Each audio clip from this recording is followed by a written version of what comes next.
The Class Trip from the Black Lagoon. Chapter 1. The News Blues.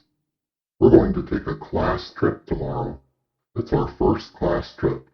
I hope it's a first class trip. I've read about the Titanic. Only the first class passengers got the good food and lifeboats. I hope we don't hit a gigantic ice cube and go down the sink. Maybe we won't take a boat at all. Maybe we'll fly in an airplane. I still don't know what holds those things up. And again, maybe we'll take a train. I know what holds them up. Bandits. They say getting there is half the fun. What's the other half? Getting back, of course. Chapter 2. Exploring the subject. In my history book, I learned a lot about some famous class trips. Lewis and Clark's class went across America. They couldn't find one open motel. A kid named Chris Columbus sailed across the ocean. He got very seasick. Marco Polo walked to China. He met a real emperor. Richard Byrd's class went to the South Pole. They met a real emperor penguin. And Neil Armstrong went all the way to the moon. He didn't meet anybody. I wonder where we're going and whom we're going to meet. Chapter 3. Destination Speculation. Freddy calls. We talk about all the possibilities. Then we pick our favorite one. Freddy wants to go to Pizza Mutt. I choose Disneyland. But we'll probably be going to the Nature Museum or the Art Museum. At one, you look at the charts, and at the other, you look at the arts. Freddy still holds out for Pizza Mutt. He always looks on the bright side. He's an optometrist. Then Eric calls. He always looks on the dark side. He's what they call a messinist. He says that there's a 50% accident rate on class trips. Half the class will be carried off by wild animals, fall off a high mountain, or drop into a deep hole. We choose our favorite. We both pick dropping into a deep hole so we can pretend to be golf balls. Then Randy calls and says sometimes you go to really dangerous places.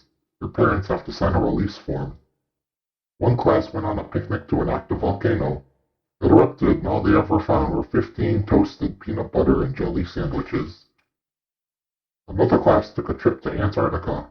Is there an Uncle Antarctica and Cousin Antarcticas? They're still defrosting. My mom says that the first place I have to go is to bed because I have to get up early tomorrow morning. Chapter 4. Wonder and Lightning. It's hard to fall asleep. I keep thinking about all the places we could go, and I worry about all the things that could happen.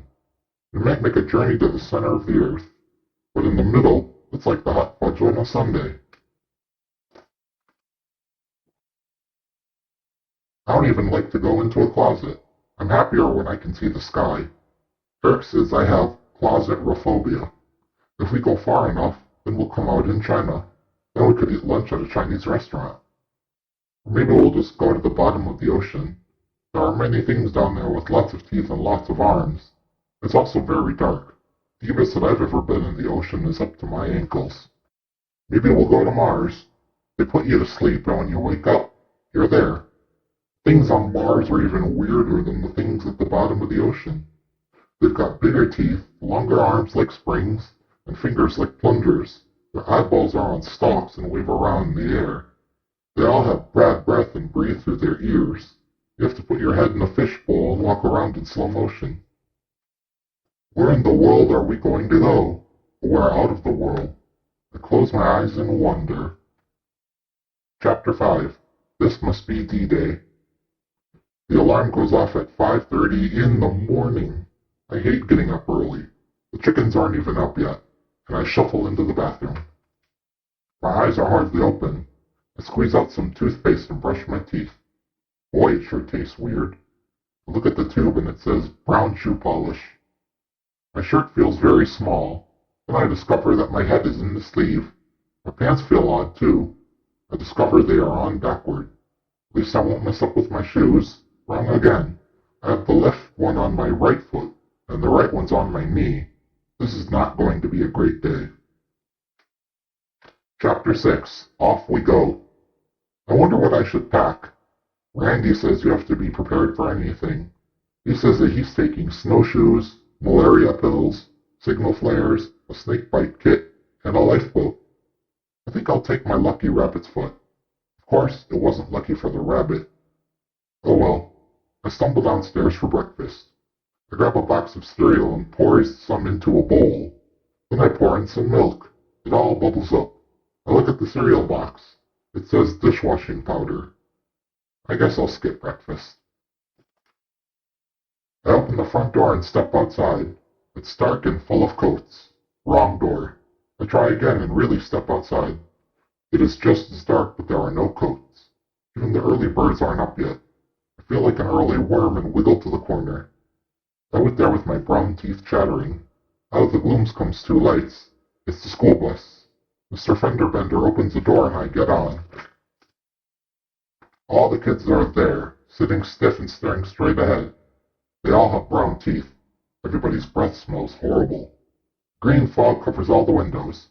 I guess we won't be singing camp songs today. After 4 minor collisions, Mr. Fenderbender stops and tells us to get out. Things have to get better, don't they? Chapter 7. Into the Wild Blue Yonder. We're at a small airfield. Mrs. Green is standing by the first passenger plane ever made. It says, built by the Wrong brothers on the side. As we climb aboard, she hands each of us a parachute. I guess we're not going to the museum. We strap them on and try to sit in our seats. I feel like a camel. Mr. Fenderbender puts on a pilot's cap with goggles and sits up front with Mrs. Green. They both try to figure out how to start the plane. Meanwhile, Eric, the class clown, pretends to be the flight attendant and gives the safety instructions.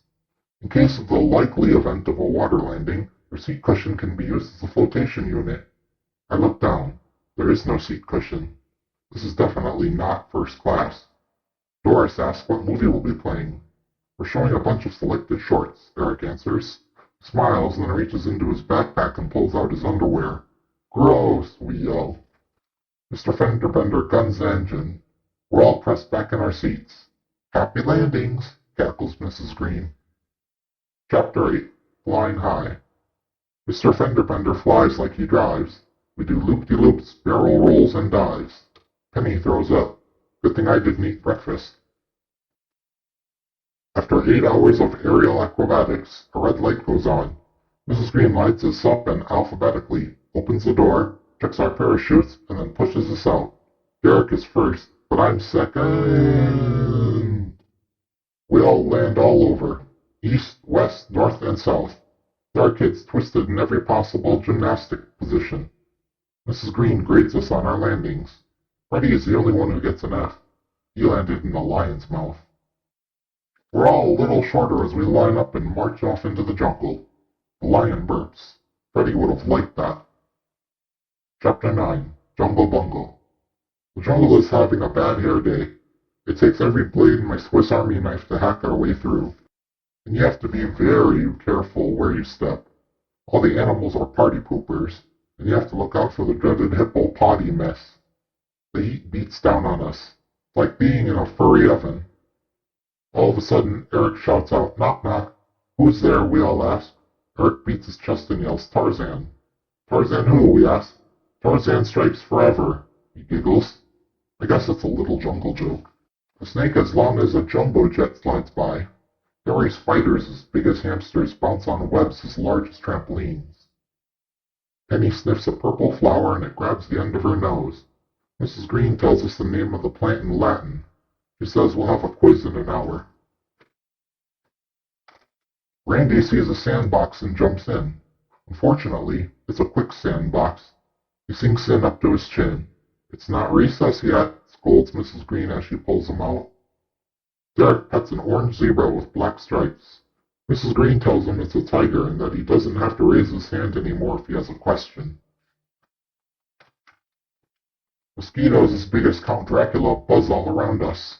They think it's lunchtime and that we're the special of the day. I feel like we're in an all-you-can-eat restaurant, and we're on the menu. Derek shouts, knock knock. Who's there? We all ask. Safari, he says. We throw up our hands. Safari who? We ask. Why do we have to walk safari? He laughs. Chapter 10. Fast Food. Finally, we reach a river and cross it by stepping on crocodiles. One eats Doris's backpack and all. I guess that's the toll. It's sort of a potluck dinner. Without any luck, we'll be the dinner. I hope that a giraffe doesn't swallow me. The fall could be huge, or worse, I could be sucked up in an elephant's nose. It's not a nice way to go. I don't want to be a baboon's breakfast, a lion's lunch, crocodile's dinner, or a snake's snack. I run and hold up a sign that says, "Please don't feed the animals." I hope they can read. Chapter 11. In the Grand Sand. By noon we come to a desert. The good news is there's no more jungle. The bad news is there's a lot of sand. We're very thirsty. Unfortunately, there are no public water fountains. The only good thing about a desert is that if you add another S, it would be a dessert. Kids are dropping like flies. I've never seen a fly drop, but I've seen fly droppings. Anyway, it's hot and it's lunchtime. I even missed the school cafeteria. I'm losing it. I ask if we can stop and eat. Not until the lunch bell rings, says Mrs. Green. I hear a lot of bells. Then I start seeing things. A pizza malt wiggling in the waves. A swimming pool full of rubber ducks.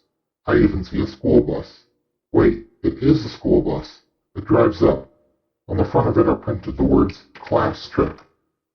Mr. Fenderbender opens the door and I get on. All the kids are sitting there, bright-eyed and excited. Mrs. Green says we're going to the zoo to see a lot of wild animals. Hey, that's baby stuff. They're all in cages. The zoo is pretty tame after you've seen the real thing. Maybe next time we'll blast off to a space station, climb Mount Everest, or water ski up the Amazon River. Now that would be a trip. The end.